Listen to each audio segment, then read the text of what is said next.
Sur l'esplanade de la mosquée Hassan de Rabat ce samedi, l'heure était à la solennité. La rencontre entre le roi Mohammed VI et le pape François a été une belle opportunité de promouvoir le dialogue interreligieux. Le roi Mohammed VI a prononcé un discours centré sur des valeurs universelles, telles que l'amour, la générosité et la solidarité. Le souverain a rappelé la nécessité de la connaissance réciproque entre les fidèles des trois religions monothéistes. Nos messages sont aussi actuels qu'éternels. Ils invitent les peuples à embrasser les valeurs de modération, à réaliser les impératifs de co-connaissance et à appréhender la conscience de l'altérité.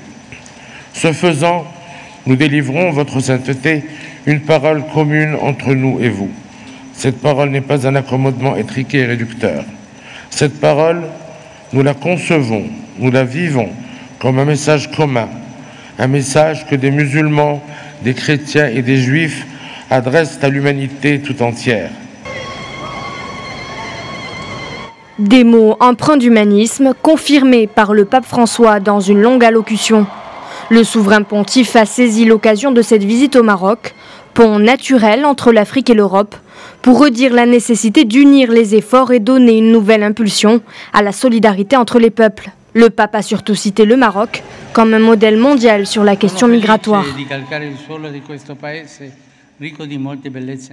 J'espère que le Maroc, qui, avec une grande disponibilité et une délicate hospitalité a accueilli la conférence des Nations Unies sur la migration, voudra continuer à être dans la communauté internationale un exemple d'humanité pour les migrants et les réfugiés, afin qu'ils puissent être ici, comme ailleurs, accueillis avec humanité et protégés, qu'on puisse promouvoir leur situation et qu'ils soient intégrés avec dignité.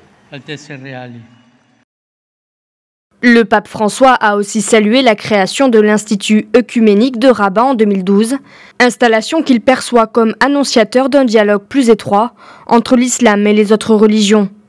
Après les discours du roi Mohammed VI et du pape François, le chef de l'Église catholique s'est recueilli au mausolée Mohammed V, où il a signé le livre d'or.